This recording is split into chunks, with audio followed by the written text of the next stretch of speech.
Buenos días a todos. Bienvenidos a esta nueva edición de los webinars que Ancagua Internacional viene realizando cada sábado. El día de hoy vamos a presentar el tema Los secretos de una correcta resolución de contrato bajo la ley de contrataciones, para lo cual quiero dar la bienvenida al doctor Luis Puglianini, quien es abogado especialista en Derecho Administrativo, Contratación con el Estado, Iniciativas Privadas, Concesiones, Asociaciones Públicas y Privadas y Derecho Civil Patrimonial. El doctor es socio del estudio Barrios y Fuentes Abogados Bafur, con reconocimiento de Leaders League en la categoría de Arbitration y Dispute Resolution in Construction en los años 2019, 2020, 2021, 2022 y 2023. El doctor cuenta además con experiencia en asesoría en arbitrajes internacionales bajo reglas de la Cámara de Comercio Internacional ICC, ad hoc CNUDMI, defensa legal en los arbitrajes nacionales en materias de contratación pública, expropiaciones, temas de derecho civil, patrimonial, es asesor en ejecución de contratos de construcción público y privado, así como en el asesoramiento en presentación de informes y reclamaciones frente a adjudicadores. El doctor además está inscrito en el Registro Nacional de Árbitros del OCE, así como en las nóminas de árbitros de Ancagua Internacional, del Centro de Arbitraje de la CUC y el Centro de Arbitraje de la Cámara de Comercio de Lima y diferentes centros a nivel nacional. El doctor también pertenece a la nómina de adjudicadores del Centro de Análisis y Resolución de Conflictos de la Católica y el Centro de Arbitraje y Conciliación Dispute Boards Trujillo MAC, entre otros. Démosle una grata bienvenida al doctor Luis para que nos dé la ilustración sobre el tema de los secretos de una correcta resolución de contratos bajo la ley de contrataciones. Doctor Luis, bienvenido. Le cedo el uso de la palabra. Muchas gracias. Gracias, Miriam. Muchas gracias también a Ancagua por la invitación y bueno, a todos los presentes. Yo sé que sacrificar un tiempo de tu sábado no es fácil, pero creo que es importante siempre tener este tipo de conversaciones para un poco aunar conceptos y tener pues una mediana comprensión similar y justamente evitar en la medida de lo posible tener que ir a una controversia, ¿no? Si sabemos más o menos de qué trata y cómo se hace una resolución, puede ser que se evite tener que ir a una controversia. Esa es un poco la idea que yo siempre he manejado. Para esto, debo mencionar que la ley de contrataciones con el Estado regula un régimen especial de resolución de contratos. Sin embargo, a pesar de ello, creo que junto conmigo una serie de profesionales consideran que los conceptos, obviamente no están definidos en la ley de contrataciones con el Estado, se enriquecen o se nutren de la doctrina civil de resolución contractual. Entonces, para mi exposición, un poco yo quisiera como una idea rectora, que consideren de que al final del día, en contrataciones con el Estado, lo que tenemos es un contrato. Y lo que no esté regulado en la ley de contrataciones con el Estado, nos tendremos que ir a ver cómo está regulado para aplicarlo supletoriamente o, en todo caso, para entender cuál es la lógica de esta resolución de contrato en el Código Civil o en la doctrina civil. Esto es muy importante porque de lo contrario generaríamos un vacío donde definitivamente se podría llegar a conclusiones que bajo la premisa de la doctrina civil podrían ser absurdas. Entonces me parece que es bastante importante. Este es como primer punto.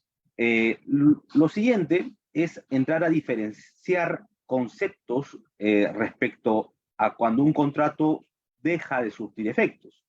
Entonces tenemos diferentes supuestos donde un contrato va a dejar de surtir efectos. Por un lado tenemos la invalidez del contrato, ¿no? La invalidez del contrato que, por ejemplo, la podemos ver en un supuesto de nulidad del contrato. Otro supuesto es la inexistencia del contrato. Para nosotros, que tenemos nuestro Código Civil peruano, la inexistencia no está regulada como tal. Hay otros países, como por ejemplo en Italia, el Código Civil italiano, sí regula, pues, ¿no?, la inexistencia del contrato. Nosotros no lo regulamos. Y lo asimilamos a la nulidad. Entonces, para nosotros, la categoría de invalidez es lo mismo que inexistencia. En principio, eso considerarlo porque, claro, ahí puede haber un doctrinario que dice, no, son cosas diferentes. Sí, efectivamente son diferentes. Pero para efecto de nuestra regulación civil, son lo mismo. Y luego tenemos otro que es la ineficacia. Dentro de la ineficacia, estamos en el supuesto de resolución de contrato, ¿no? La resolución de contrato no es más que un tipo de ineficacia. Y tenemos, pues, además, otros supuestos de ineficacia, como por ejemplo la rescisión, ¿no? Entonces, ahí hay que hacer una diferenciación. Resolución y rescisión son dos cosas diferentes. ¿Ambos son ineficacia? Sí, pero están regulados de diferente manera. ¿Y por qué mencionar esto? Porque por ahí, si a alguno le ha tocado trabajar con algún profesional extranjero, por ejemplo, españoles, los españoles en su Código Civil, la rescisión es la resolución. Entonces, a veces confunden los términos porque acá está regulado de manera distinta. Y es por eso tener siempre una buena definición terminológica, porque ha habido contratos en los cuales se ha resuelto y en vez de poner resolución, ponen rescisión, lo cual podría hacer que sea inválido ese acto de resolución de contrato. Entonces, tengamos mucho cuidado de diferenciar lo que es una cosa de la otra. Finalmente, vamos a explicar muy brevemente cuál es el marco general del Código Civil para que se dé una resolución de contrato. El primer gran supuesto de resolución de contrato es por incumplimiento, ¿no? Resolución, ineficacia, por incumplimiento. Y vamos a tener tres grandes supuestos de resolución de contrato. ¿Ya? Primer supuesto es la resolución de contrato por autoridad del acreedor. Se llama así porque la parte cumplidora, por decirlo, la parte fiel a quien se le debe una obligación, va a resolver el contrato o un apercibimiento previo hacia la parte deudora, la parte incumplidora. Le va a requerir que cumpla con la obligación que no viene cumpliendo, y si no lo hace, el contrato estará resuelto del pleno derecho. Acá hay una gran diferencia con el régimen de resolución contractual de la ley de contrataciones, porque en el Código Civil tú tienes que hacer un apercibimiento que tiene que ser de 15 días. Ahí, por ejemplo, primera gran diferencia, no hay un tema de que para unos son 5 días, hasta 5 días, para otros son 15 días.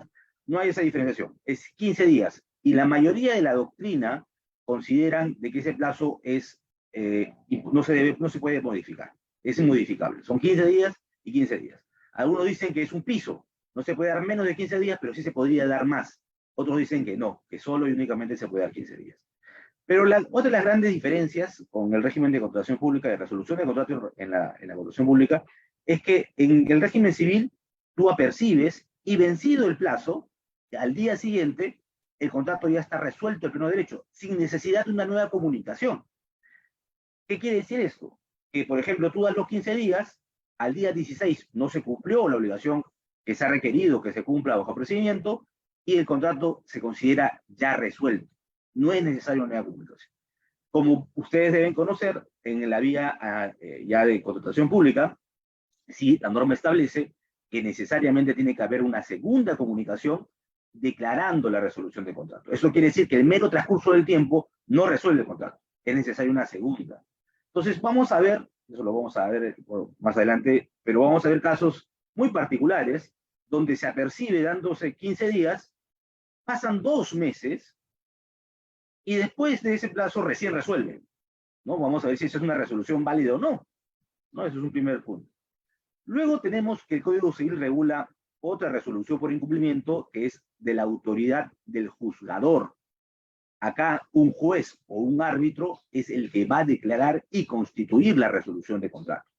Acá no va a ser la parte que resuelve el contrato, sino que va a ser, como digo, el juez o el árbitro. Pero para esto tienes que iniciar un proceso o un procedimiento arbitral judicial, de ponerme lo que has pactado.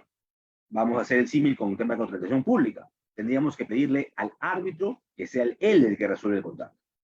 Este tipo de resolución no está regulada en la ley de contrataciones públicas, ¿no? En la parte de contratación públicas no vamos a tener ninguna norma donde diga que el árbitro es el encargado de declarar la resolución. El árbitro podrá resolver las controversias respecto a una resolución preexistente o generada por las partes, pero no está establecido que el árbitro tenga esa facultad. Vamos a también analizar más adelante si es que supletoriamente, aplicando el Código Civil, lo podría hacer o no. Ese es por un lado. En este supuesto, alguna de las particularidades que tiene esta resolución de contrato es que la resolución de contrato va a surtir efecto desde que el árbitro la declare en un laudo y se considera que va a estar vigente desde que se inició ese arbitraje. Tema 1. Tema 2. Iniciado el procedimiento, el proceso arbitral para que se declare la resolución de contrato, las partes están impedidas de seguir el cumplimiento de sus obligaciones. Lo cual es importante porque, claro, no es que estamos discutiendo si la resolución se da o no, sigamos cumpliendo. No, ya están impedidas. No se puede, se suspende todo. Eso es importante mencionarlo. Luego, el otro gran supuesto de resolución o procedimiento de resolución es cuando las partes hayan pactado una cláusula resolutoria expresa. En la cláusula resolutoria expresa, las partes se ponen de mutuo acuerdo en poder categorizar algunas obligaciones que son tan importantes para ellas que en caso que se incumpla, la otra parte, la parte acreedora, con una sola comunicación y sin un apercibimiento, si da un plazo, le dice el contrato está resuelto. ¿Por qué? Porque has incumplido esta obligación que pactamos, que si se incumplía podía resolver de manera directa y no necesito hacer un apercibimiento. La ley de contrataciones no regula esto vía un pacto, pero sí pone algunos supuestos de resolución directa, sobre todo para las entidades, como ejemplo para la acumulación máxima de penalidades, ¿no? Que, si bien no está pactado en el contrato, la norma lo regula y establece que cuando llegamos al 10% de penalidades por el monto del contrato, la entidad puede resolver de manera directa, sin un apercibimiento. Es muy similar, solo que en el régimen civil hay que pactarse para que sea válida esta cláusula resolutoria expresa y tiene que ser muy bien pactada. En tema de contrataciones con el Estado no se regula, pero la ley de contrataciones y su reglamento crean un sistema muy similar, pero a favor normalmente de las entidades. Luego vamos a tener otros supuestos de resolución, pero ya no necesariamente por incumplimiento, sino vamos a tener supuestos como, por ejemplo, de mutuo disenso, ¿no? En el régimen civil está regulado el mutuo disenso o la resolución de contrato por acuerdo de las partes. Las dos partes se juntan y dicen, este contrato no va más. No tienen que motivarlo, no tienen que decirlo, solo tienen que decir que la voluntad que expresan es que de mutuo acuerdo ponen fin a sus obligaciones y establecen cuál es el mecanismo de salida de ese contrato. Hasta, si la memoria no me falla, hasta el decreto legislativo 1017, me parece, que es la norma que salió en 2008-2007 de la ley de contrataciones, este supuesto se regulaba en la ley de contrataciones, pero luego se sacó. Entonces, al día de hoy en la ley de contrataciones no hay regulado un supuesto expreso de resolución sin un motivo adicional, simplemente por la mera voluntad de las partes de resolver el contrato o de mutuo disenso. Hay otros supuestos más de resolución o ineficacia contractual que se puede dar, por ejemplo, por imposibilidad sobreviniente. Un tema también es tener en cuenta que la resolución de contrato se genera por un incumplimiento de una obligación que ha surgido desde la celebración del contrato en adelante. Uno no puede resolver el contrato por algo que se ha incumplido antes. Tiene que ser por algo que ha sido después. Si ha sido antes de la celebración del contrato, podrá ser en todo caso un supuesto de nulidad, tal vez. Y si es al mismo momento de la celebración del contrato, podría ser un tema de rescisión. Pero para un supuesto de resolución, lo que nos dice la doctrina es que tiene que ser desde el momento siguiente de que se suscribió el contrato, porque hay un supuesto que genera que se incumplan las obligaciones, por ejemplo, o que las obligaciones sean imposibles. Por eso se dice sobreviniente, porque es una imposibilidad que no existía antes, porque si existía antes, atacaría uno de los supuestos de validez del acto jurídico, sino que existe después de celebrar el contrato, por eso es sobreviniente. Y acá tenemos, por ejemplo, el tema de caso fortuito fuerza mayor. El caso fortuito fuerza mayor es un supuesto donde hay una imposibilidad sobreviniente, que se presenta después, que además tiene que cumplir una serie de requisitos, ¿no? De que sea algo que tú no podías anticipar, que no podías resistir y todo lo demás que normalice. Tiene que ser extraordinario. Sin embargo, en la fuerza mayor, por ejemplo, es sin culpa de las partes, ¿no? Ahí ninguna de las partes tiene la culpa y, por lo tanto, no hay que pagar indemnizaciones por incumplimiento que genere la fuerza mayor. Sí habrá que pagar seguramente por las prestaciones ya realizadas y lo que se haya pactado en ese supuesto en concreto. Sin embargo, no es el único supuesto de imposibilidad que establece la norma. El artículo 1432 del Código Civil también regula, por ejemplo, la imposibilidad sobreviniente, pero ya con culpa de una de las partes, porque es posible que la imposibilidad fue causada por una de las partes. Por ejemplo, yo tenía que entregarle a una persona mi reloj. Y antes de cumplir con la obligación, destruí el reloj. Lo destruí. Que pasó por debajo de un carro, lo tiré al río, lo que fuese. La cosa es que el reloj ya no existe. ¿Hay incumplimiento? No hay incumplimiento. Porque incumplimiento implica que hay algo que se pueda cumplir, pero no se cumple. Eso es incumplimiento. Lo que existe acá es una imposibilidad. Ya no es posible. ¿Pero es sin culpa de las partes? No, no es sin culpa de las partes, es con culpa de una de las partes. En este caso, la parte deudora del reloj, porque por culpa de sus actos, esa prestación ya no se podrá cumplir. Haciendo el símil, por ejemplo, en contrataciones con el Estado.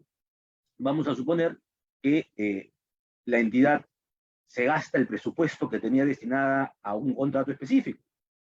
Ya no tiene presupuesto. ¿Es posible que usted con el contrato? No, pues no hay presupuesto, ¿cómo va a pagar? No es que no quiera pagar, no puede pagar. Ya no puede, es imposible para la entidad pagar. Entonces el contrato probablemente se pueda declarar imposible sobrevivientemente, pero ¿es culpa ¿es sin culpa de las partes? No, es culpa de la entidad por no haber destinado el dinero que tenía para ese contrato en específico. Solo para un ejemplo, también puede ser que sea culpa del contratista, ¿no? Que por ejemplo el contratista generó una situación en la cual un descontento social en una obra que hace que la población tome la obra y ya no sea posible seguir adelante. Con ese contratista y en general la ejecución de la obra ya no va a ser posible, ¿no? Puede ser que los temas sociales también son muy, muy particulares, puede que sea culpa de las partes o si culpa de las partes, pero podría ser que un contratista lo ha generado. De hecho, yo recuerdo haber un caso donde el contratista generó el descontento social por no cumplir con sus obligaciones con los pobladores y generó que el contrato no se pueda seguir ejecutando. Y fue una imposibilidad sobreviniente con culpa de la parte. Pues esto normalmente no se suele pactar en un contrato, pero sí está regulado en el Código Civil. A grandes rasgos, estos son los diferentes mecanismos de resolución contractual en eficacia que nuestro Código Civil regula. Puede haber alguno más por ahí, pero normalmente lo podemos englobar en alguna de estas categorías. Por otro lado, en la ley de contrataciones con el Estado, tenemos un régimen especial, no por ello no deja de ser supletorio del Código Civil, donde vamos a diferenciar supuestos según quién es la parte que está resolviendo, ¿no? Para empezar, cuando hablamos de una resolución por incumplimiento, por ejemplo, el contratista puede resolver el contrato solo y únicamente por autoridad del acreedor y con apercibimiento previo. Así está regulado. No diga que no se dice que es el único camino, pero es el único camino que regula para que un contratista pueda resolver el contrato. Mientras que una entidad pública puede resolver el contrato por incumplimiento, por apercibimiento, por acumulación máxima de penalidades o porque no se puede revertir el incumplimiento, ¿no? Que también se puede generar, por ejemplo, cuando hay un supuesto de intervención económica, cuando no se acepta la intervención económica y varios supuestos donde se faculta a la entidad a tener una regulación especial para la resolución de contrato, a diferencia del contratista. Pero, por ejemplo, si vemos en toda la regulación, ya lo hemos mencionado antes, no se regula la resolución de contrato por autoridad del juzgador, por el árbitro. Entonces, la gran pregunta es, ¿el árbitro puede declarar una resolución de contrato? Ojo, no confirmar la validez de una resolución ya efectuada, sino que el mismo árbitro, a pedido de las partes, podría resolver el contrato, declarar la resolución de contrato. En mi opinión personal, sí podría hacerlo. ¿Por qué? Porque justamente por la aplicación supletoria es que el árbitro podría hacerlo, uno, y dos, que haciendo un análisis costo-beneficio, un contrato que ya no es posible que siga adelante por cualquier motivo, por incumplimiento, por lo que fuese, por imposibilidad, creo que es mucho mejor que el árbitro le ponga término y se pueda, en todo caso, pagar las compensaciones económicas que correspondan, a tener que activar una nueva resolución de contrato, ir a un nuevo arbitraje, lo cual en promedio actualmente está demorando entre 2 años más o menos. Entonces, creo que eso es menos eficiente y justamente no genera lo que quisiéramos, que es una solución de controversias eficiente, una solución de controversias además que motive a la inversión, que venga más inversión extranjera. Entonces, por eso, para mi entender, el árbitro sí debería ser facultado de poder declarar una resolución de contrato. Lo cual muchas veces se pone dentro de los arbitrajes como pretensiones subordinadas, ¿no? Se dicen, oye, declara la invalidez la resolución de la entidad y declara la validez la resolución del contratista y la entidad tiene un tema espejo, pero claro, una de las partes dice, pero si en caso las dos resoluciones de contrato son inválidas, tu tribunal arbitral declara la resolución, ¿no? Es como que ya, si todos nos equivocamos, tú declaras la resolución. Está bien, ponerle término a ese contrato, siempre que, claro, estén en unos supuestos que efectivamente se puede hacer. Pero también dentro de la normativa de contrataciones con el Estado se regulan supuestos de imposibilidad para resolver el contrato. Obviamente el de fuerza mayor se regula bastante. Y también se regula, por ejemplo, otros supuestos de imposibilidad sobreviniente, ¿no? Lo dice así de manera genérica la norma. Dentro de eso yo creo que se encuadra, por ejemplo, el tema de falta de presupuesto, no solamente el otro ejemplo que puse teórico, donde la entidad se gasta el presupuesto, sino también suponiendo de que el contrato, un contrato de obra, donde el presupuesto se incrementa para terminar la obra por más del 50%. La norma dice que en ese supuesto el contrato debe quedar resuelto, ¿no? Se entiende porque es que el legislador ha considerado que ya es imposible o no debería ser viable ejecutar un contrato así. Es un supuesto de imposibilidad. Pero acá ya entramos un poco ya en materia. ¿Cómo se da esta resolución de contrato? ¿Cómo se habilita? ¿Cuál es el procedimiento para que se genere una resolución por imposibilidad o por fuerza mayor o por lo que fuese? ¿Desde cuándo surte efectos? ¿Quién la tiene que declarar? ¿Tiene que ser de mutuo acuerdo? ¿Sí o sí tiene que ir a un arbitraje? ¿Cómo se hace? Y acá me parece importante señalar lo siguiente. No hay una regulación expresa de cómo hacer. Primero, no hay una regulación expresa de cómo hacer. Entonces, vamos a suponer que estamos en un supuesto de fuerza mayor. Y alguna de las partes, normalmente va a ser la entidad, pero puede ser también el contratista, le comunique a la otra parte, oye, estamos en un supuesto de fuerza mayor, este contrato ya no se puede ejecutar, por lo tanto, ha quedado resuelto por imposibilidad. Si la otra parte no dice nada, no lo lleva a arbitraje, obviamente esto queda firme y no hay problema. Pero si la otra parte está en desacuerdo, ¿cómo vamos a hacer? Se tiene que ir a arbitraje, hay un plazo de caducidad para ello, y ahí viene un poco la discusión, porque muchas personas consideran que el plazo de caducidad es solo para llevar al arbitraje cuando se reclama una resolución de contrato por incumplimiento. Más consideran que cuando estás en un supuesto de imposibilidad o de fuerza mayor, no hay un plazo de caducidad. Sin embargo, si nos remitimos al texto de la norma, cuando habla del plazo de caducidad, dice de plazo de caducidad en el supuesto de resolución de contrato, de manera genérica. No dice solo para incumplimiento, temas por el estilo. Entonces, por lo tanto, cualquier supuesto de resolución de contrato, así sea por imposibilidad, tiene que llevarse a arbitraje. Y desde que una parte lo hace efectivo a la otra, la manda, le comunica de que la resolución de contrato se ha generado por fuerza mayor, la otra parte tendría que, si está en desacuerdo, tendría que llevarlo a arbitraje. Acá tenemos que hacer una gran diferenciación. Cuando hay una resolución por incumplimiento, quien resuelve el contrato constituye, genera la resolución de contrato desde que manifiesta su voluntad. La resolución de contrato por incumplimiento no es una obligación, no es un tema preexistente, es una facultad, es un derecho que la parte cumplidora, la parte acreedora, tiene derecho a resolver el contrato. Si quiere lo ejerce y si quiere no lo ejerce. No hay ningún problema en eso. No, o no debería haberlo. Porque podría ser que a pesar de que esté en una causal de resolución de contrato, por ejemplo, la aplicación máxima de penalidades de parte de la entidad, resulta que el contrato está al 99.9% de ejecución. Entonces, no tendría ningún sentido, a mi entender, que se resuelva el contrato en ese momento. Lo ideal sería que se termine de ejecutar el contrato y se cobren las penalidades. No, ¿por qué resolverlo en ese momento? Pero lamentablemente, esta opinión no es generalizada o no es todo el mundo comparte esa opinión. Hay personas, sobre todo funcionarios públicos, no por un capricho, sino por un temor dado porque un órgano de control lo cuestione, que dice, no, yo me curo en salud y resuelvo, generando pues que la obra no se termine, que tengamos que esperar muchos años para que termine. Eso no es eficiente. Sé que este no es el tema, pero lo interesante sería ya comenzar a migrar pues a una gestión pública por resultados y no seguir una gestión por procesos, ¿no? Pero bueno, eso ya lo veremos más adelante. Sin embargo, en el supuesto de la resolución de contrato por imposibilidad, como es la fuerza mayor, Cuando surge el supuesto de fuerza mayor, el contrato se entiende que ya no va a surtir efectos, porque ya es imposible.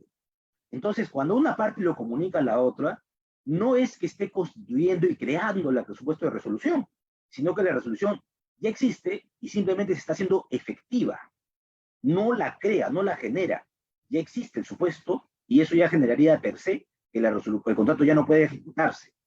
En los hechos, lo único que procedería es que alguna de las partes lo declare para que esto se exteriorice y ya quede firme. Es una diferencia importante que hay que mencionar. Ahora, respecto al tema del mutuo disenso, en contratación pública se podrá resolver un contrato de mutuo disenso, de mutuo acuerdo, sin una justificación. Porque claro, si las dos partes se sientan en un acta y dicen reconocemos que hay un supuesto de imposibilidad sobreviniente sin culpa de las partes y por lo tanto el contrato quedó resuelto, para mí eso no es propiamente un mutuo disenso, es reconocer una imposibilidad que ya existe, ¿no? Igual con un tema de fuerza mayor. Pero si las partes dicen, las partes ya no tenemos interés en seguir con la ejecución del contrato, queda resuelto, ¿no? Eso podría ser un tema discutible. Teóricamente, ¿no? Todo contrato de contratación pública tiene detrás la satisfacción de alguna necesidad pública o un interés público de por medio. Entonces, que las partes tomen esa decisión de esa manera, ciertamente podría ser cuestionable. Entonces, por eso la interpretación de muchos es que cuando el regulador sacó el supuesto de la normativa de contratación pública, porque existía y se sacó, no fue para dejarlo en un vacío que aplicamos supletoriamente el Código Civil, sino que fue de una manera tal que se dijo que ese supuesto ya no va a ser aplicable en contratación. Es una interpretación que muchos han sostenido. Y personalmente yo me plegaría a esa interpretación, porque ciertamente había unos supuestos muy extraños, muy particulares, donde la resolución de contrato generaba aparentemente para encubrir el incumplimiento de una de las partes. Cosa distinta, insisto, es que la resolución se dé porque ambas partes reconocen que hay una imposibilidad sin culpa de las partes. Un supuesto completamente distinto. En el supuesto de mutuo disenso es cuando no se expresa motivo. Ahora, ya para ir terminando, vamos a analizar algunos supuestos que se dan en la práctica, ¿no? Para empezar, ¿qué sucede si las dos partes resuelven el contrato? ¿Qué resolución de contrato es la que prima? ¿No? ¿Y qué pasa, por ejemplo? Vamos a ponernos más meticulosos. Una parte resuelve a las 11 de la mañana y la otra parte resuelve el contrato a las 11:59. El mismo día, solamente que por 59 minutos de diferencia. ¿Cuál es la que prima? La mayoría van a decir, la que llegó primero es la que prima. Y tiene lógica. ¿Por qué es la primera?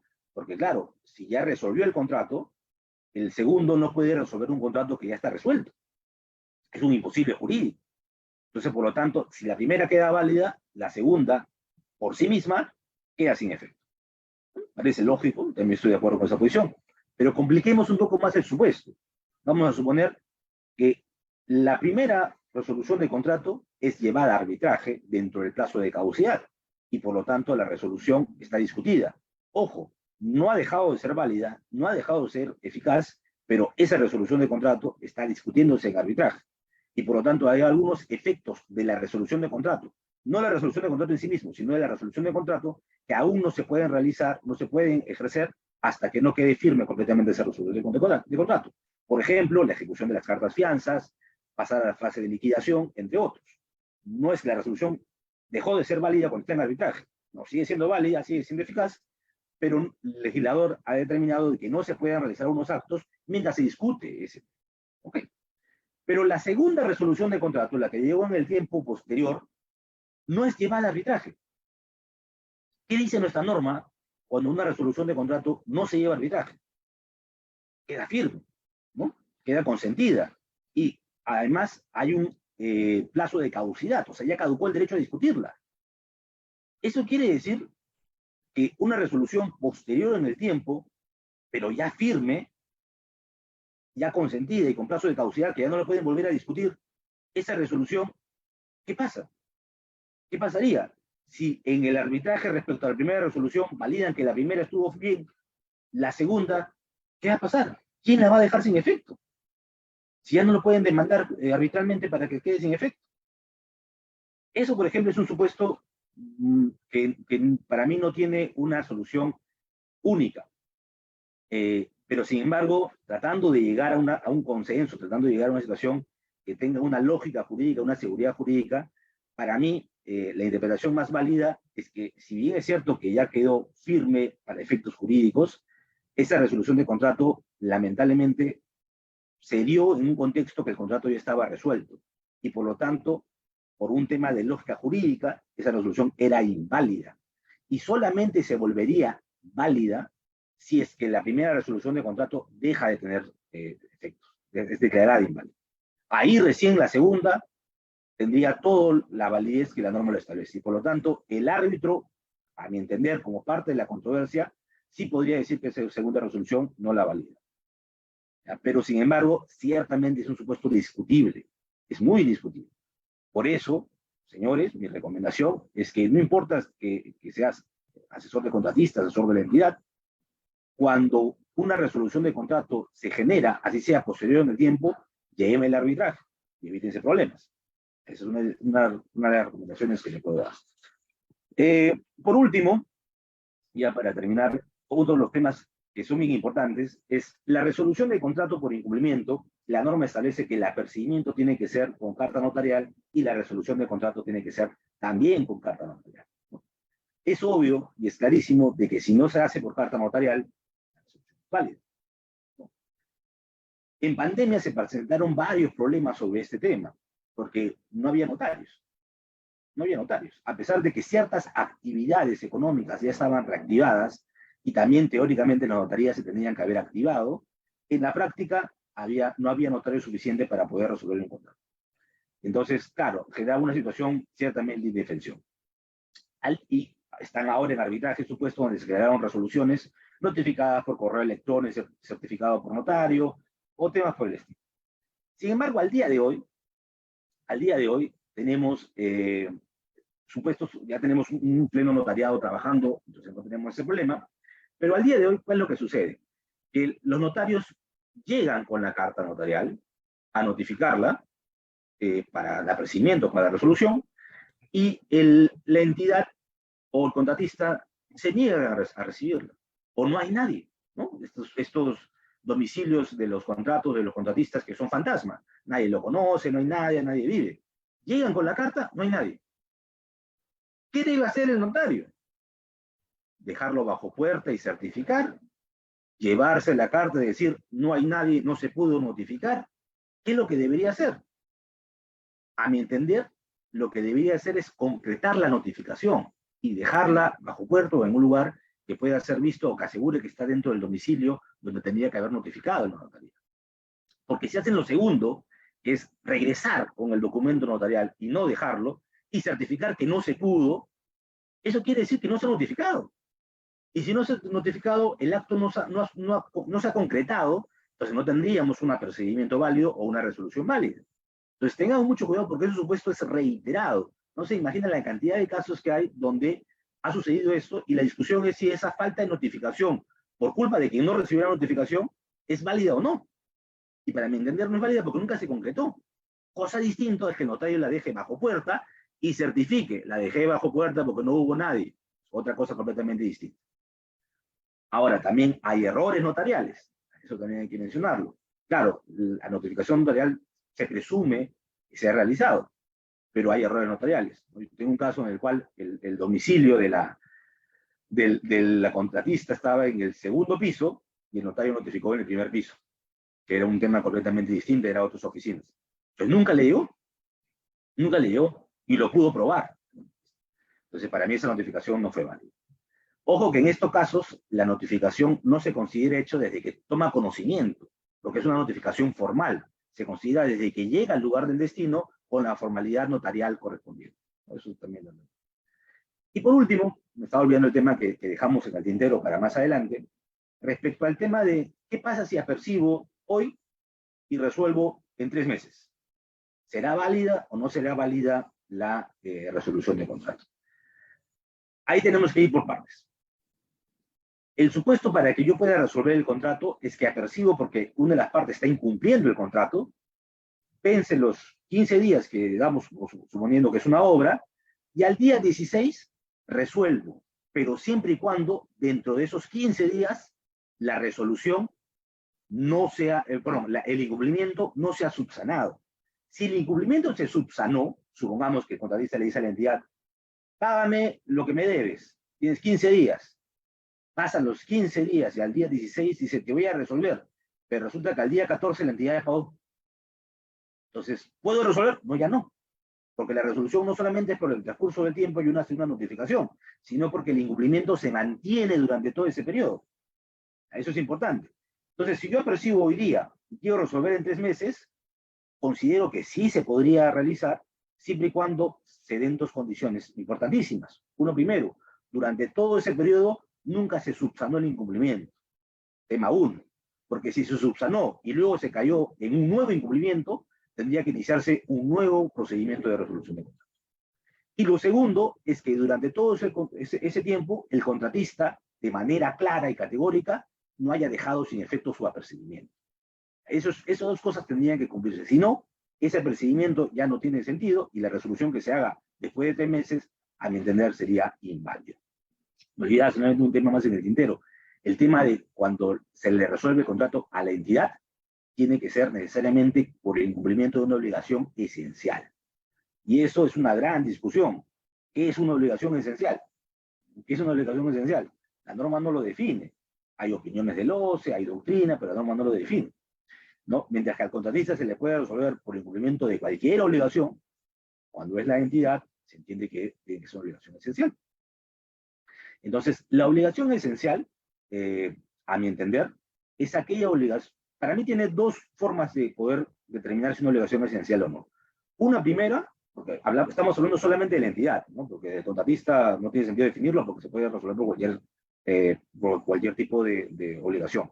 Entonces, la entidad básicamente tiene para mí 2 formas de definir si una obligación es esencial o no. Una, si está incumpliendo el pago de la contraprestación. No creo que haya algo más esencial que el pago de una contraprestación. Entonces, si la entidad le debe al contratista parte de su pago, para mí está incumpliendo una obligación esencial. Primer supuesto. Segundo supuesto, que es diferente al otro, es cuando la entidad tiene que cumplir algún tipo de obligación que genera que su incumplimiento haga que el contratista no pueda seguir adelante con sus prestaciones, no pueda seguir adelante con su obligación. Por ejemplo, en el supuesto de una obra, ¿sí?, que es obligatorio a partir de cierto monto que haya supervisión. Si no hay supervisión de manera perenne, para mí es cumplimiento de una obligación esencial.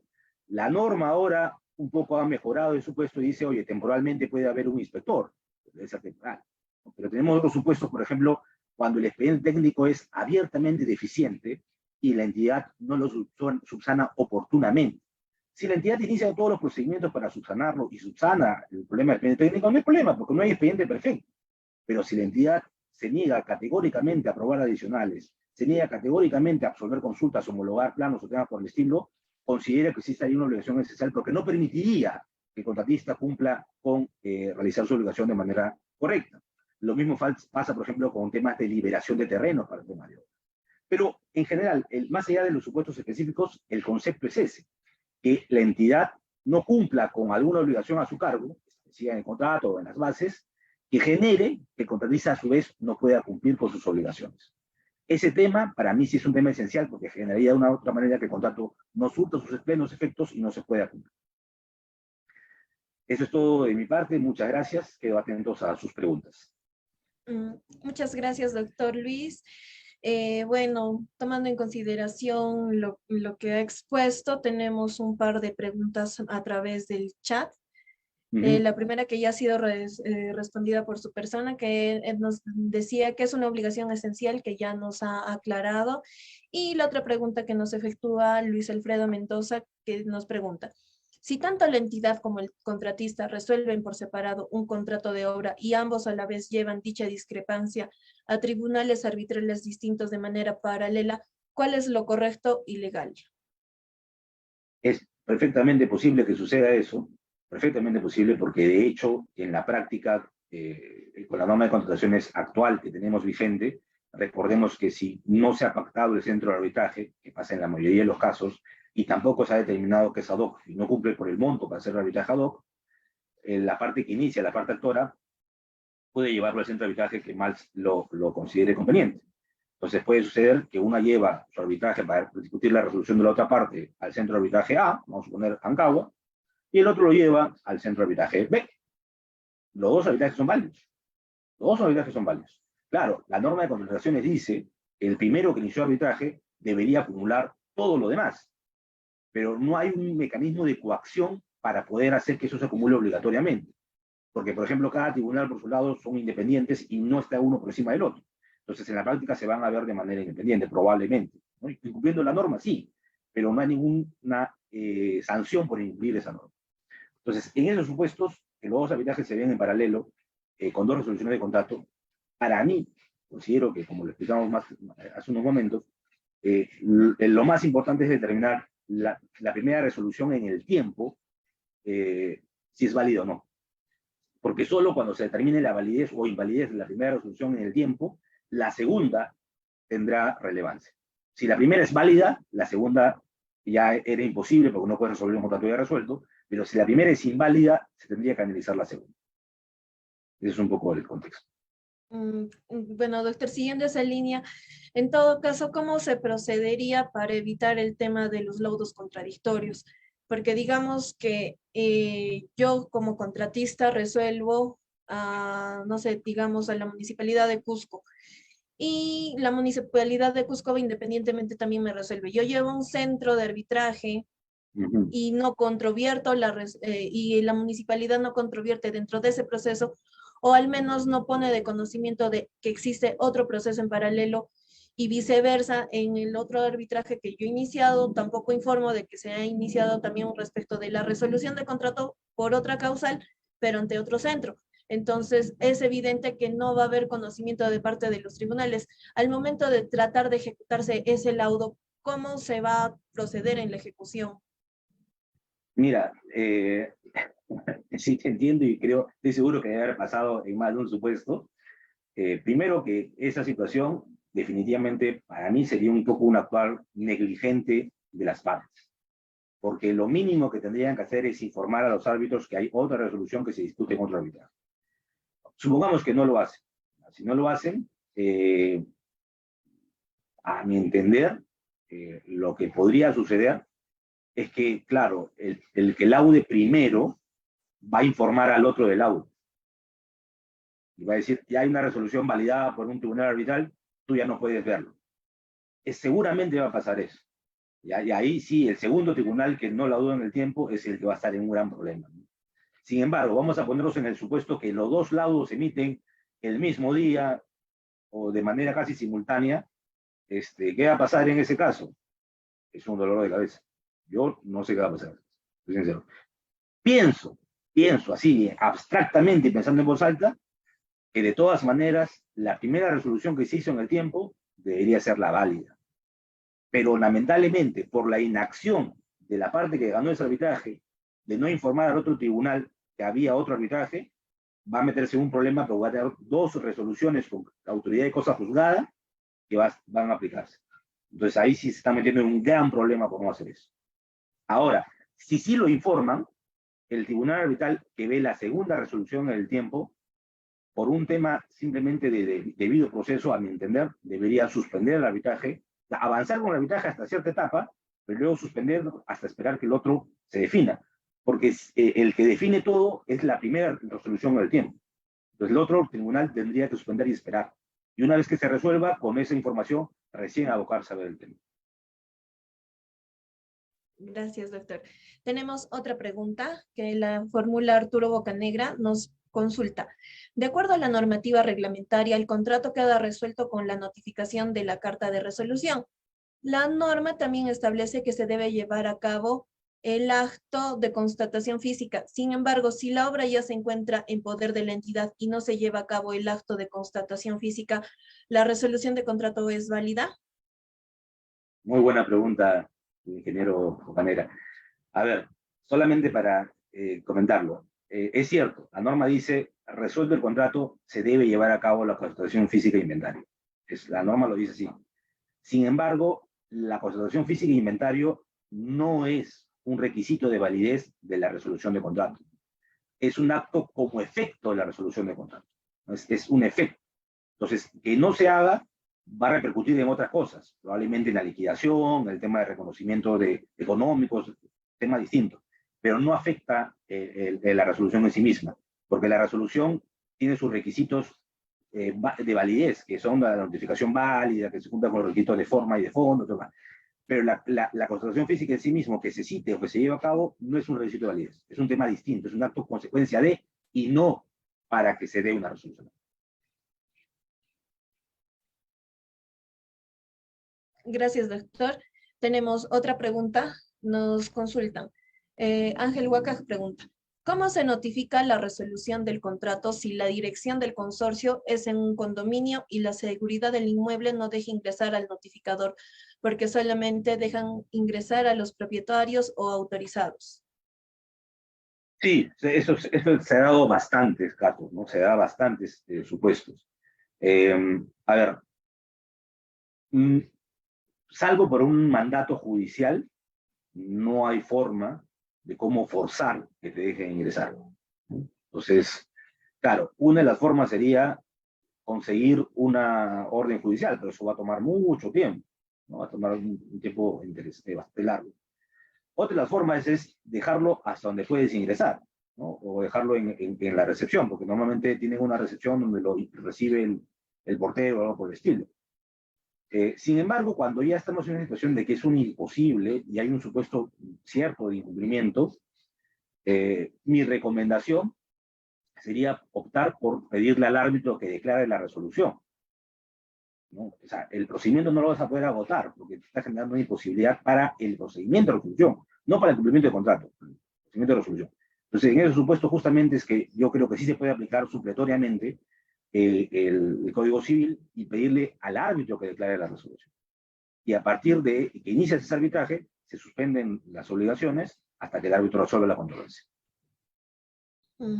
Claro, doctor, esta es una situación que se ve muy comúnmente y más que todo con el tema de los consorcios, ¿no? Uh -huh. Porque señalan a veces direcciones que al final cuando uno va a notificar no encuentra a nadie o a veces encuentra un terreno vacío y el notificador, lo único de la notaría a veces lo que hace es dejarlo bajo la puerta, ¿no? Cuando no les abren. Pero aquí habría algún tipo de quiebre porque tomando en consideración de que si bien es cierto las notificaciones y todo el procedimiento que se tiene que establecer o tiene que regularse no está dentro de un marco normativo dentro de la misma ley de contrataciones, sino que tendríamos en todo caso que recurrir a lo que dice el Código Civil el Código Procesal Civil para el tema de las notificaciones, para que una notificación sea válida, o cómo hacemos o cómo garantizamos de que esa notificación no vaya a ser cuestionada posteriormente por la parte afectada, indicando de que, bueno, ya en ese lugar ya no obra la dirección, ¿no? Tomando en consideración que es una obligación de los contratistas el mantener actualizada esa información hacia las entidades. Claro, sí, sí, mira, a ver, vamos por partes. Acá el tema de la notificación válida es siempre y cuando se cumpla con notificar en el domicilio contractual. Si sigue siendo o no su domicilio, eso es indiferente.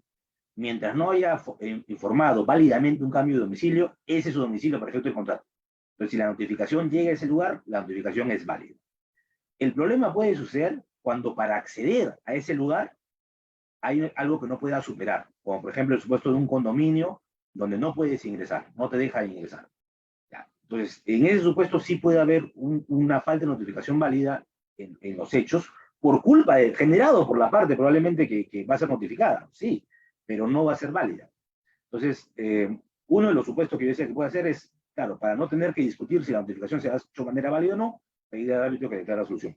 Otro, pero que claro, tendrían que incluirse ya en las bases, es copiar una muy buena práctica que se da en los contratos comerciales o civiles, que es que quien tiene la responsabilidad de generar que siempre haya acceso para la notificación es el contratista, ¿no? O la entidad, la parte correspondiente. Y si no lo hace, y se verifica eso con alguien de la notaría, la notificación dejada hasta el lugar donde puedan llegar se considera válida, ¿no? Y se crea una presunción de que la notificación válida es que, aunque no llegó, pero llegó hasta un punto X, es válida.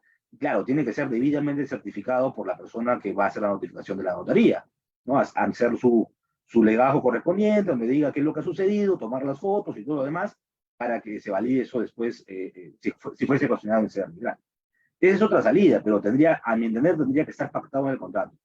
Yo no soy muy partidario de aplicar el Código Procesal Civil eh, para este tipo de supuestos, porque para empezar, no estamos ni siquiera aún en un arbitraje, estamos en un acto contractual, ¿no? Entonces es muy difícil, porque el Código Procesal Civil podría ser en todo caso considerado que se puede usar en un procedimiento, en un proceso, pero dentro del acto contractual, de resolución contractual, yo pienso que no. Otros lo que dicen es podemos aplicar la ley de procedimiento administrativo general. Pienso que también es discutible, ¿no? También es discutible porque esa ley está pensada cuando se aplica en una relación de administración-administrado, no es una relación contractual, no está pensado por ese supuesto. Sin embargo, no niego que por analogía y por ser la norma más parecida, podría aplicarse a un supuesto de la ley de procedimiento administrativo general, pero es discutible, es discutible. Por eso pienso que lo otro de asimilarlo en el contrato mismo, ya tendría que estar desde las bases, podría ser mucho más factible. Gracias, doctor. Bueno, continuamos, tenemos bastantes preguntas sobre el tema. Eric Oropesa nos pregunta, si el contratista resuelve el contrato de obra en la etapa del levantamiento de observaciones, donde la entidad indica que no ha levantado y el contratista indica que sí y decide notificar la resolución mediante carta notarial a la entidad, argumentando que ya se levantó y la entidad pone trabas, ¿sería válida la resolución, tomando en cuenta lo que nos comentó sobre las obligaciones esenciales?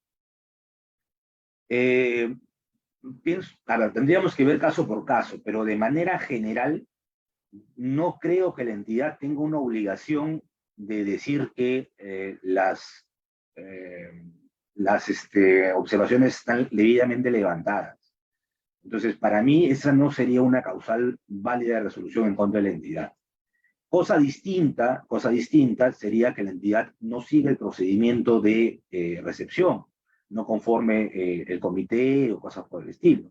Pero si se siguió todo el procedimiento y llegamos a un supuesto donde las partes dicen, para mí ya está recepcionada porque ya levanté todo, para mí no, porque no has cumplido, más que un supuesto de resolución por incumplimiento, sería en realidad un arbitraje para determinar si está recepcionado o no. Yo no creo que ahí haya un supuesto de resolución de contrato por eso. Otra cosa distinta podría ser que en ese contexto del procedimiento de recepción, la entidad tenga una deuda contratista y resuelva por eso. Eso sí podría darse. Doctor, claro, ahora siguiendo esa línea de ideas, existen muchos casos en los que, por ejemplo, el contratista apercibe a la entidad y bueno, lamentablemente por el tema burocrático de las propias entidades, no suelen dar respuesta a los apercibimientos. O si es que ya da respuesta al apercibimiento, da una respuesta que no está relacionada al hecho. Entonces, si digamos yo apercibo por falta de pago y la entidad me dice no, que es un trámite administrativo que recién se va a ver, aún así queda la parte, el contratista o la parte afectada facultada para poder resolver el contrato. Yo pienso que sí. ¿Por qué? Porque los procedimientos de pagos tienen plazos, ¿no? En la norma de contrataciones con el Estado. Si la entidad está en un supuesto que no ha cumplido con el pago oportunamente, vamos a suponer el pago de una valorización en tema de obra. La norma establece plazos máximos hasta cuándo tiene la entidad para pagar. Entonces, si no lo paga oportunamente, ya está en incumplimiento.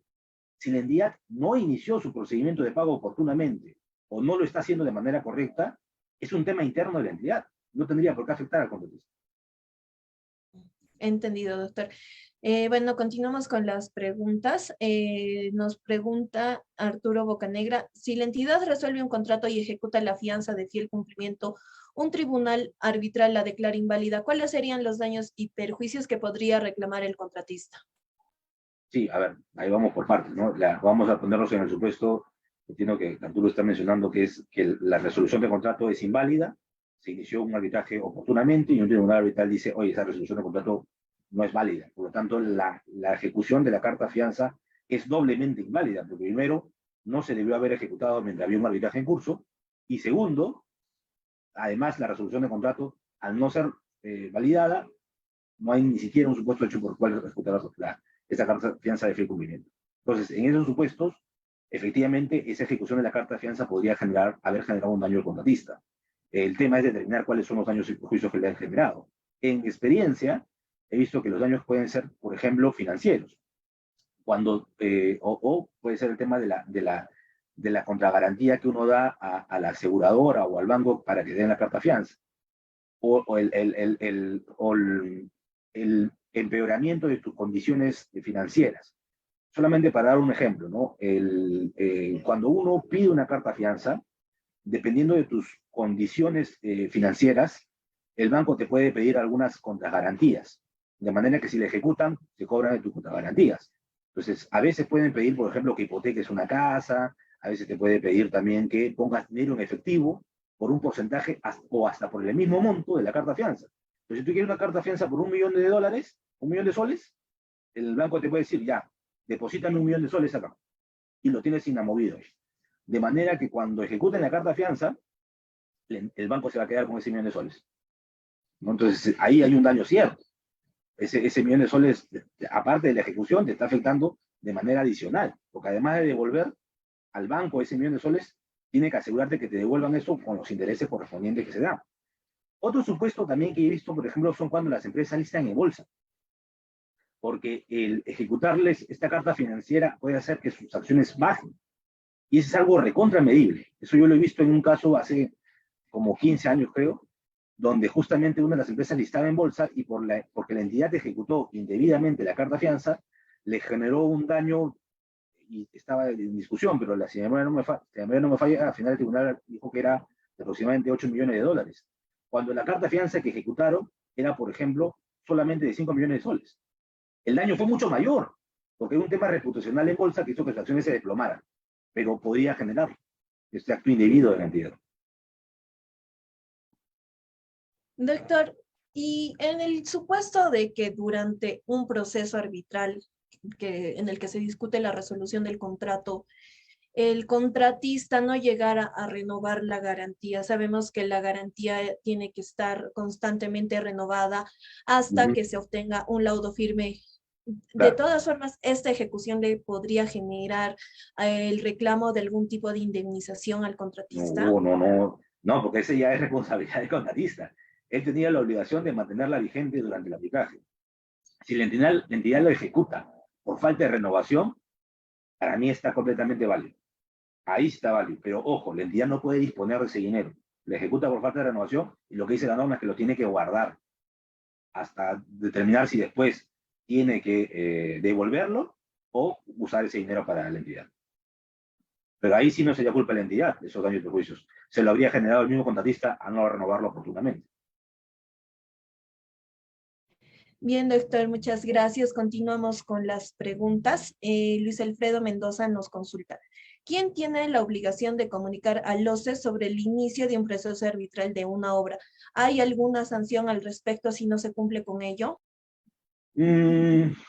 Entiendo que la obligación es de la entidad, aunque ahora último he dicho que las partes tienen que informar. Pero hasta donde yo recuerdo, no he visto ninguna consecuencia por no informarlo, ¿no? No hay como un tema de que el arbitraje es inválido, no es un requisito de validez para el inicio de la consecución del arbitraje. Pero entiendo que es básicamente para que el OCE tenga información suficiente para determinar la cantidad de casos que hay en giro, las horas que están detenidas o cosas por el estilo, ¿no? No recuerdo que haya una consecuencia de sanción por eso. Gracias, doctor. Tenemos otra pregunta de Lía Almendra. Nos consulta. ¿Qué pasa si el contratista no especifica en su resolución de contrato que esta es de forma parcial y al mismo tiempo la entidad resuelve el contrato de forma correcta?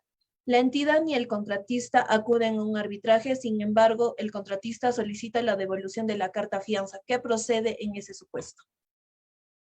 A ver, si el contratista no dice que es de forma parcial, se presume que es total, ¿no? La resolución de contrato, para que sea parcial, tiene que ser debidamente identificada en la carta de apercibimiento o de resolución, indicando la parte que está resolviendo y la parte que sigue vigente. ¿no? Porque si solamente es parcial, hay una parte que sigue vigente que se tendría que seguir ejecutando. Cuidado que cuando se habla de resolución parcial, no significa que está resolviendo, significa que está resolviendo de las obligaciones que quedan pendientes por ejecutar una parte. No es parcial porque resuelves lo que queda pendiente y lo que ya se ejecutó se quedó. No, parcial es porque una parte sigue ejecutándose. De lo contrario, otro es parcial. Es total en el estado que se encuentra el contrato. Ese por un lado. Sin embargo, volviendo al criterio que hemos dicho anteriormente, si las dos partes resuelven el contrato, asumiendo que las dos resoluciones son, por decirlas, válidas, la primera que resuelve en el tiempo para mí es la que quedaría firme, por decirlo de una manera, y por lo tanto, si fue el contratista que resolvió primero, si es un contrato de bienes y servicios y ya no hay nada más que ejecutar, no hay que pagar nada, efectivamente correspondería a la devolución de la fianza de cumplimiento, ¿no? Si es un contrato de obra, aún tendría que liquidarse. Perfecto, doctor. Muchas gracias. Bueno, tenemos una pregunta más. Arturo Bocanegra consulta. La entidad resuelve el contrato. El contratista activa el mecanismo de solución de controversias. El tribunal arbitral lauda en contra de la entidad. Sin embargo, antes del consentimiento del laudo, la entidad aprueba el expediente del saldo de obra y realiza el proceso de selección para la contratación de la ejecución del saldo de obra e inclusive perfecciona el contrato. ¿El contrato del ejecutor del saldo de obra resultaría nulo? Yo pienso que no. Pienso que no. Lo que pasa es que lo que va a suceder es que cuando el contratista, el primer contratista, ¿no? el de la obra original, quiera ejecutar el contrato, ya va a ser imposible, porque ese contrato ya viene siendo ejecutado por un nuevo contratista o ya terminó de ejecutarse, inclusive, ¿no? Yo conozco supuestos donde el arbitraje dura tanto tiempo que durante ese tiempo ya se ejecutó el saldo o incluso se resolvió el contrato del saldo y hay el contrato del saldo, del saldo, del saldo, del saldo. Hay supuestos también así.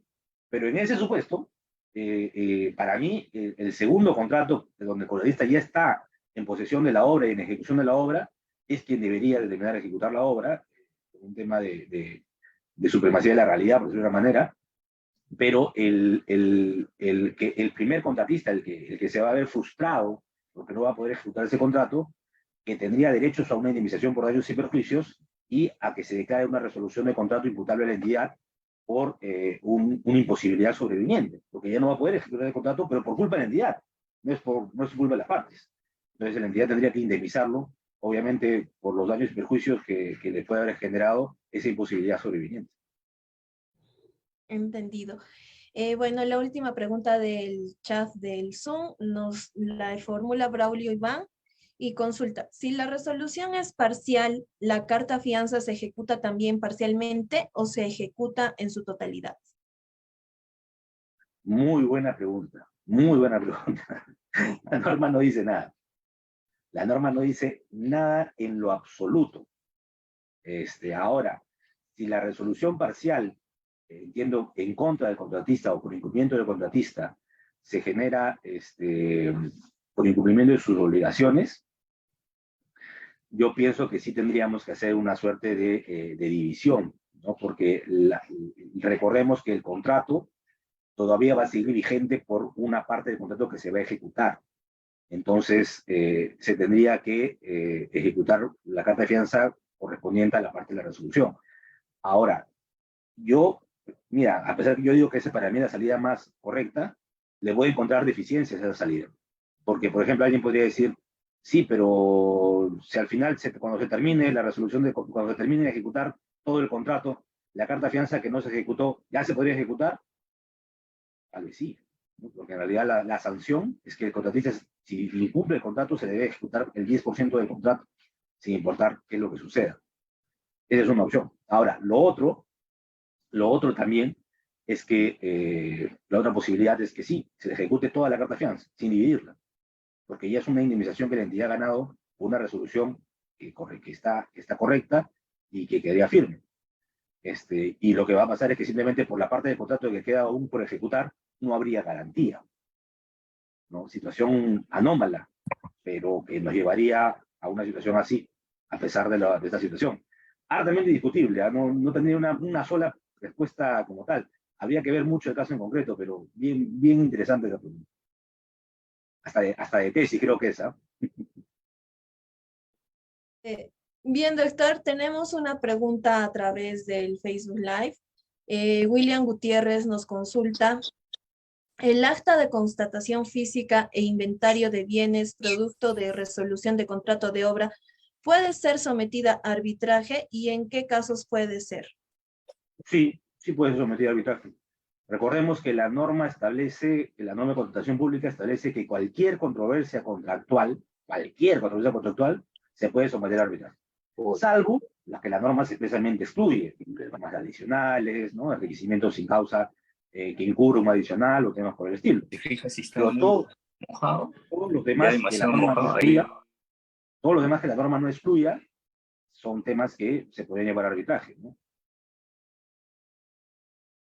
Cualquier Perfecto. supuesto que haya controversia, ¿no? Solamente para verlo, si el contratista dice, ya, para mí estos materiales te los quedas tu entidad, y la entidad dice, no, para mí te lo tienes que llevar, eso es una controversia. Claro, doctor, muchas gracias. Bueno, para de repente un poco profundizar en el tema, existe resoluciones de contrato que implican o sea, que por lo general la entidad invoca dos causales dentro de la misma resolución de contrato: incumplimiento de obligaciones y acumulación del máximo de penalidad. Pero como una de las causales para resolver el contrato es la acumulación del máximo de penalidad, ya no hace el apercibimiento previo. Esta resolución del contrato sería válida, tomando en consideración que también se está invocando incumplimiento de obligaciones.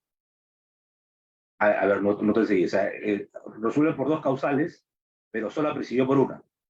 No apercibe por ninguna. Por ninguna apercibe. Uh-huh.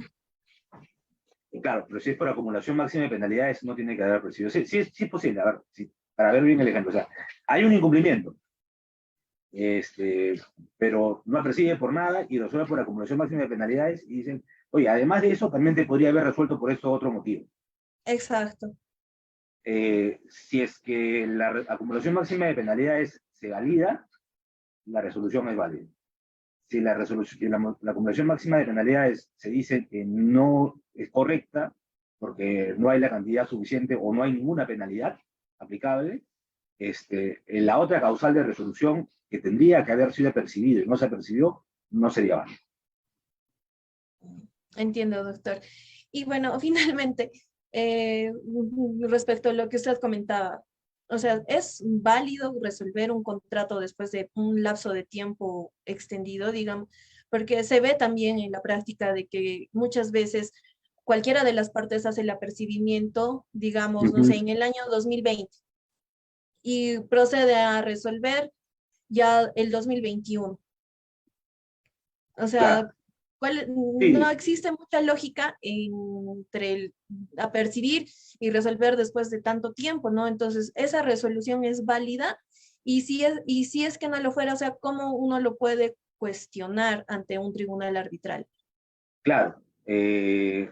Para empezar, vamos a ponernos recordar que tiene que, además de haberse cumplido el plazo y que no tendría que haber, y que te mandes la carta notarial y todo lo demás, para que esta resolución, entre lapsos de tiempo tan largos, entre el apercibimiento y la resolución, pueda ser considerada por lo menos válida, primero que tiene que haber un supuesto de ininterrumpido incumplimiento, ¿no? Si en el transcurso del tiempo se ha subsanado el incumplimiento y luego vuelves a caer en incumplimiento, ya es un supuesto distinto y tendría que haber generado otro procedimiento de resolución.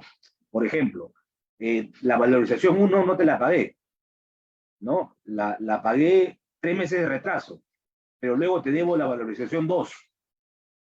Y te apercibí por falta de pago de la valorización. Bueno, era por la falta de pago de la valorización. En ese momento me debías, que era la valorización 1. Si la paga, ese incumplimiento ya no existe. Y que te deba la valorización 2 es otro incumplimiento. Entonces, por ejemplo, en ese supuesto, una resolución de contrato por el primer procedimiento que da por la valorización 1 sería inválido, ¿no? Eso es un primer tema que tendría que verificarse, que se mantenga el mismo incumplimiento por el cual la percibí a lo largo del tiempo. El segundo tema es que bajo sus propios actos el contratista no haya dejado sin efecto su apercibimiento, que también se da. A veces firman actas o firman documentos donde dicen que ya no hay ningún incumplimiento, no hay nada, que todo está bien. Y luego dice, ah, no, pero ¿recuerdas que te apercibí? Sí, pero tú has dicho ya que ya no hay nada, ya lo has declarado. Tus propios actos generan que ya no estabas apercibiendo. Entonces, eso es lo que tendríamos que verificar que se esté dando, ¿no? Ahora, ya entrando un poco más en doctrina civil, hay algunos autores que escriben el tema del incumplimiento relevante. Y claro, algunos dicen, oye, este incumplimiento no era relevante porque si no, no hubieras generado tanto tiempo para resolver el contrato, ¿no? Entonces, no, para mí hay algunos que dicen que no había legitimidad para resolver el contrato. Sin embargo, para mí, personalmente, si el incumplimiento siempre se mantuvo y el contratista le quiso dar más respiro o la entidad le quiso dar más respiro a la otra parte para que cumpliera y aún así no cumplió, la resolución sí podría ser válida, si como digo, que se cumpla que el incumplimiento se mantuvo en todo momento y que la parte que hizo el apercibimiento no lo haya dejado sin efecto por sus propios actos. Perfecto, doctor. Bueno, tenemos ahora sí la última pregunta. Nos consultan, ¿el apercibimiento de resolución de contrato es obligatorio para resolver el contrato? Sin este apercibimiento, ¿se puede resolver excepto el de máximo de penalidades? Ahí depende mucho de cómo está regulado. Para cuando quieres resolver un supuesto por incumplimiento, que no esté regulado como una causa de resolución directa, como la regulación máxima de penalidades, sí se tiene que hacer un apercibimiento, ¿no? El otro supuesto que la norma regula es cuando, para la entidad, obviamente, porque para el contratista siempre el apercibimiento va a ser necesario, cuando hablamos de incumplimiento de obligaciones, no de imposibilidad, por supuesto.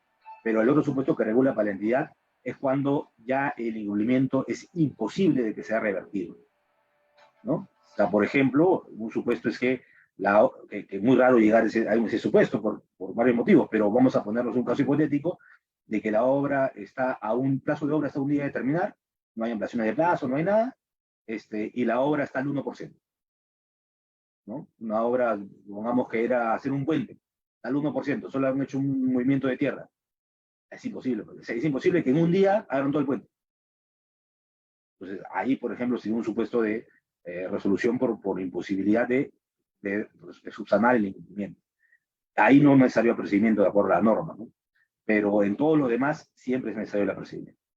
Si hay una posibilidad de cumplir o subsanar el incumplimiento, se tiene que apercibir. Perfecto, doctor. Muchísimas gracias. Nos ha ilustrado bastante sobre este tema, que realmente es un tema muy importante, ya que la mayoría de los arbitrajes se dan justamente por este tema de las malas resoluciones de contrato o las deficiencias que se dan en las resoluciones de contrato. Yo creo que nos ha ilustrado bastante respecto al tema. Le agradecemos bastante a nombre de ANCAGUA Internacional y a todos los presentes por su participación en este webinar realizado el día de hoy, sábado 22 de abril. Y recordarles también que ANCAGUA Internacional viene desarrollando cada sábado diferentes webinars con diferentes árbitros y adjudicadores ilustres como el doctor Luis Puglianini. Doctor Puglianini, muchísimas gracias por su tiempo y por habernos ilustrado en este tema.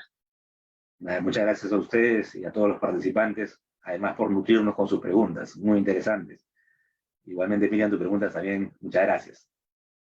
Muchas gracias, hasta luego, nos vemos en un siguiente webinar. Hasta pronto, doctor. Hasta luego con todos, muy buenas tardes.